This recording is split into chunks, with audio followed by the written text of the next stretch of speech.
Hi everyone, welcome to LOLA'S storytelling again. And by the way, thank you guys so much for not skipping my ads. Let's continue to my story, guys. So our daily lives was like that, living with my father and my stepmother. And the hardest part is to do the laundry over there. Because when I was in the province, me and my grandma would go to the creek, right? So we didn't have to fetch water. But in San Andres Bukid, in the squatter area, it was like constantly trying to get water. And it was hard because the line is always long. People trying, that's the whole main place where you get your water. So just about everybody in that town, that's what they're trying to get, water. So everybody's in the area didn't have no running water. So can you imagine, from early in the morning, you try to get in line with all your container. This is like 5-gallon container too. And the hardest part, me and my little brother, he would carry the other end, and then I would carry the other end of the container. Like, it's just one handle, and both of our hands, our little hands, would just try to carry this water towards to the house, and walking through this narrow bridge. So, and then after that, once we fetch a lot of water, laundry by hand. That's what I'm gonna do next. And it just so on like that, our daily lives over there is just totally different than province. And I feel like, golly, why did I end up to this place? And yeah, there is a river there, but it's a sit still river. It's not like flowing, and I see a lot of people swimming there and try to electrocute the tilapia. You ever seen the people try look like a long stick, and then at the end there's an electric there, and then they try to electrocute the tilapia, and then one guy would get the net. That's how they fish there. And I was like, whoa, that kind of river is nasty, because the people poo, or I don't know, pee. Maybe they didn't have no time to take number 2, in the portable potty. So, I feel like, I don't want to eat no tilapia. I feel like, I don't know. That's how I feel about the tilapia. Because of the San Andres Bukid. I've seen people squat, where the bridge during the dark. And so that water was nasty. And that's how I don't like tilapia. I'm not crazy about tilapia. Milkfish, it's all right. I don't know, because I never seen milkfish in the sit still water. So anyway, and then it was really hard situation there, guys, because as came from Visayan, and I have different language. Me and my little brother speak different language in Visayan, right? Bisaya, not Waray, Cebu, like Cebu language, not Waray. Everybody thought that because I mentioned the Calbayog City, it's a Waray. No, across the island in Mactan, Santo Niño, Samar, that's where I was at, so I don't know any Waray. I can understand Waray. Why not? It's similar to Cebu anyway, but I'm not Waray, okay? So the Cebu in Tagalog is totally different language in Manila. So we were totally lost. And then here's my sister and my stepbrother, they're going to school. So wow, they're speaking Tagalog and they think they're hot shit, So they act like they're better than us and we're a bunch of dummies, like that. And the only thing, the good thing about this move to Manila, where I be able to see TV for the first time, black and white TV, but it wasn't our TV. Okay, like to walk to the bridge, and there was a rich house there. Well, over there, if you got TV at that time, you know, you're rich. So these people had a sari store, and they have the TV. Okay, every payday, every Friday, 4 of us would go, and my cousins. Oh, by the way, our cousins, my older brother, live next to us. You know, it's just a wall difference of the apartment or whatever house is there. Wall to wall, like I said, wall to wall, you know. Divided by plywood. That's it. We're like 5 of them. You know, my father would give us 25 cents, and their father would give them some money too, and then we would go to see Tarzan or whatever is on that night. You know, we don't do this daily, only on Friday, because that's when my father get paid, on Friday. And line up, all the kids would line up there, and we would pay 10 cents for the TV, and then around the 25 cents back then, or ice candy. By the time the Tarzan is over or whatever we're watching at that time, the owner of the place saying that you guys need to hurry home because the curfew. There was a curfew at that time, guys, and I'll be dying. We were walking so slow, we didn't make it on time to the house, and here's all the barangay carrying the flashlight, looking for people that is still out, and we hurry up and went under the bridge and holding on so tight under the bridge, and we all got soaked and wet in that river. We made it home soaked and wet. Big good thing, because the barangay doing the flashlight going around in there, they didn't see us, you know. So that was a fun memory too.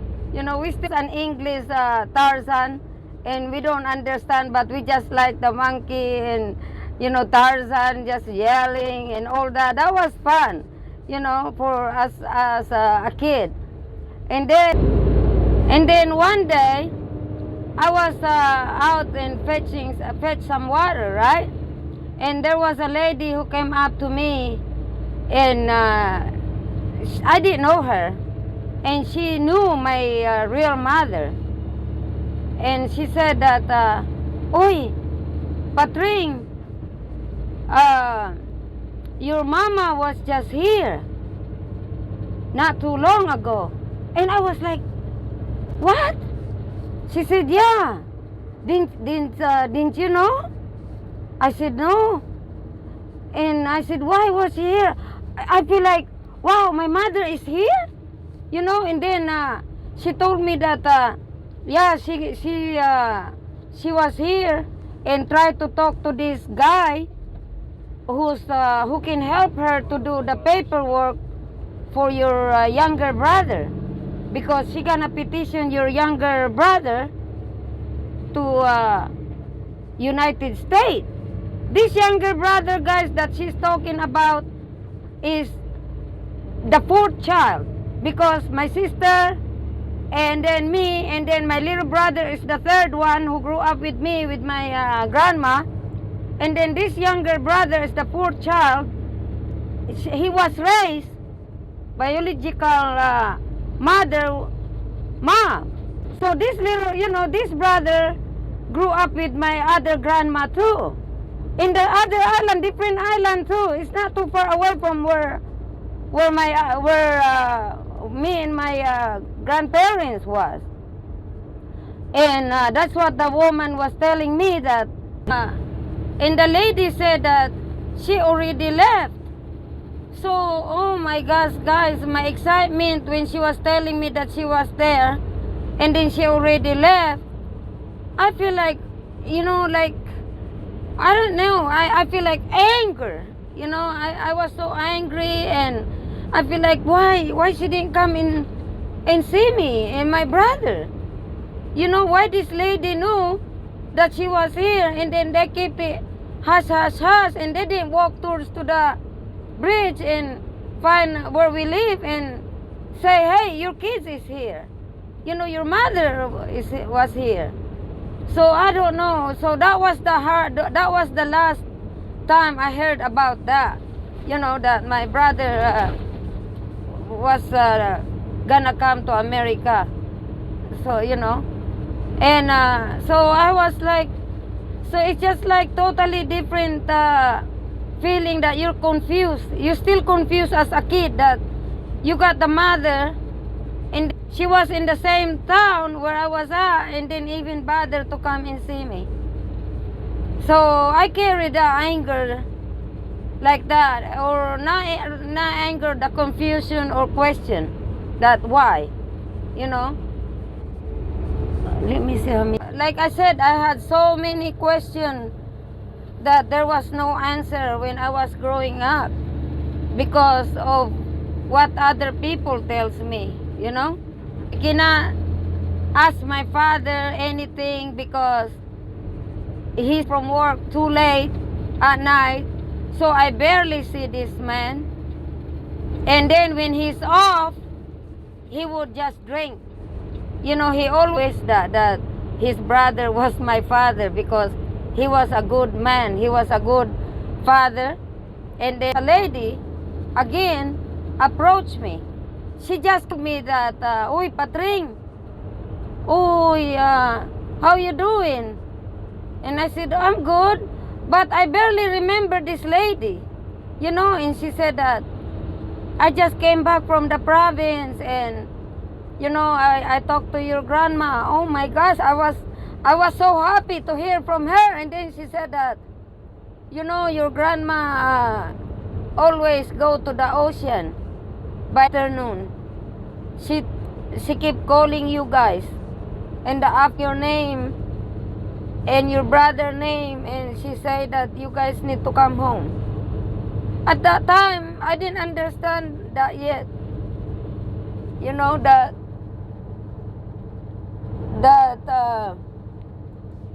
why she was doing that. I was just like thinking, oh, she missed us too. You see, she remember she always go to the ocean because that's where we are in every afternoon, coming home from the farm. You know, and then I don't know how long it's been since the lady told me that, and we received a telegram that my grandma has passed away. Oh my gosh, that was I remember screaming, you know, and it kind of like I forget the details of what they were saying. All I know that she was gone.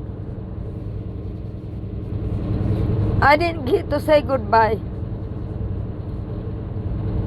I didn't know that was the last time I'm gonna see her. You know, leaving from the island. And my anger grew. Oh, I'm sorry, guys. I wanna go to the province. I wanna go back, but my father and his brother, none of them went back home to see my grandma for the last time because none of them can afford to go back home to the province. And so, but we heard that my aunt in Florida, we heard that she went to the province taking care of the funeral. And so before she left for America, she stopped by in San Andres Bukid. And I tell you what, I remember they were fighting. They were fighting, screaming, yelling to each other. And my father that, why did you took the kids away from them? You know, that was her big help. And they just keep back and forth of blaming each other. So was my father blaming her because she got a son there too, and you know, she know better than him. And of course, the older brother right beside our, the older brother that was our neighbor, he was the one that who stopped the fight. But I remember my father was trying to get a dang bolo again, you know. And I didn't. After that, I didn't see my aunt no more. I didn't even remember where she spent the night there before she came back here in America. You know, so that was bad news that year.